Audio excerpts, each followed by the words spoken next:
Hello അസ്സാം വലൈക്കും. എന്താണ് വിശേഷം? സുഖമല്ലേ? അപ്പോൾ എനിക്കും സുഖമാണ്. അപ്പോൾ ഞങ്ങൾ ഇന്ന് മെയ് 1-ാം തീയതിയാണ്. അപ്പോൾ ഒന്ന് തീരുമാനം എടുത്തേക്കാം, ജിമ്മിന് പോവാ.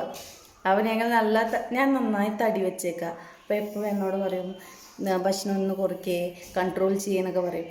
അപ്പോൾ ഞാൻ നന്നായി തടി വെച്ച കാരണമാണ് ഇപ്പോൾ അത് പറയണേ. നന്നായി ഭക്ഷണം കഴിക്കും ഞാൻ. അപ്പോൾ ഞാനിന്ന് ഇന്ന് തൊട്ട് ഭക്ഷണത്തിനൊന്ന് കൺട്രോൾ ചെയ്യാൻ പോവാണ്. എന്നിട്ട് ഇന്ന് ജിമ്മ് 6 മണിക്കല്ലേ? നമ്മൾ എവിടേക്കാ പോന്നെ? കുന്നംകുളം. നമ്മള് ജിമ്മിന്റെ പേര് മറന്നു. അപ്പൊ നിങ്ങൾ അവിടെ ചെന്നിട്ട് മാസ്ട്രോ. ഓക്കെ, മാസ്ട്രോയിലാണ് നിങ്ങൾ പോന്നെ. അപ്പൊ ഞങ്ങള് രണ്ടാളും മൂപ്പരും നല്ല തടി വെച്ചിട്ടുണ്ട് കേട്ടോ. അല്ല വയറൊക്കെ കക്കെ പിടിക്കണ്ട ഉള്ളില് കേട്ടാ, പിടിക്കണ്ട, വിട്. അപ്പോ ഞങ്ങള് രണ്ടാളുടെ തീരുമാനമാണ് ഞങ്ങൾ ഇന്ന് ജിമ്മ് പോയിട്ട് തടി കുറഞ്ഞിട്ട് ഞങ്ങൾ സ്ലിം ആയിട്ട് നിങ്ങളുടെ മുന്നിൽ വരും അല്ലേ?